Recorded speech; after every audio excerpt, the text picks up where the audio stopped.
بسم اللہ الرحمن الرحیم۔ السلام علیکم جی ناظرین، آج ہم آپ کو بتائیں گے کہ سلطنت مغلیہ حکومت کی مکمل تاریخ، داستان اور ان کی اہم واقعات۔ ہوا یوں کہ مغلیہ سلطنت 1526 عیسوی سے 1857 عیسوی تک بر صغیر پر حکومت کرنے والی ایک مسلم سلطنت تھی۔ سلطنت عثمانیہ کے بعد سلطنت مغلیہ دوسری نمبر پر بڑی سلطنت تھی مسلمانوں کی، جس کی بنیاد ظہیر الدین محمد بابر نے رکھی۔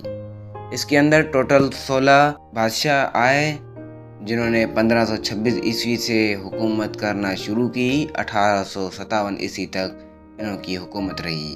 پہلی جنگ پانی پت میں دہلی سلطنت کے آخری سلطان ابراہیم لودھی بر صغیر پر حکومت کر رہا تھا، اس کو شکست دے کر سلطنت مغلیہ کی ظہیر الدین محمد بابر نے اینٹ رکھی۔ مغلیہ سلطنت اپنے عروج میں تقریباً پورے بر صغیر پر حکومت کرتی رہی، یعنی موجودہ دور کے افغانستان، پاکستان، بھارت اور بنگلہ دیش، بھوٹان، ایران، نیپال بھی شامل ہے۔ ابتدائی تاریخ۔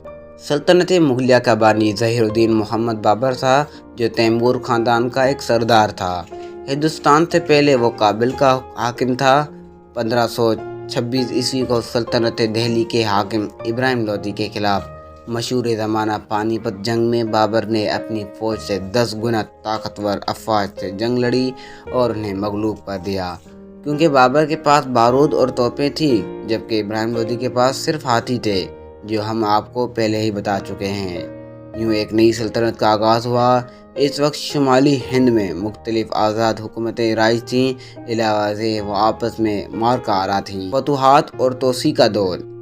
1526 عیسوی میں دہلی اور آگرہ کے فتح کے بعد صرف چند ماہ میں بابر کے سب سے بڑے بیٹے ہمایوں نے ابراہیم لودھی کی تمام سلطنت کو زیر کر لیا۔ سلطنت مغلیہ کا مذہب۔ یہ بات واضح ہے کہ مغلیہ سلطنت کے سرکاری مذہب اسلام تھا، تاہم اکبر اعظم کے دور میں کچھ عرصے تک اکبر کا ایجاد کردہ مذہب دین الہی راج کرنے کی کوشش کی تھی، لیکن اس کا عوام پر کوئی اثر نہ ہوا اور وہ بہت ہی جلد ختم ہو گیا۔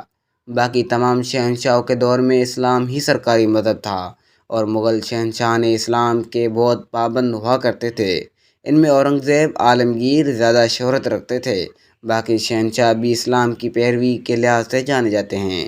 انہوں نے نہ صرف اسلامی قوانین راج کیے اور اسلامی حکومت کو بر صغیر کے کونے کونے میں پھیلانے کی بھرپور کوشش کی۔ اگر آپ ایسی ہی معلوماتی ویڈیو دیکھنا چاہتے ہیں تو ہمارے چینل کو سبسکرائب کریں، لائک کریں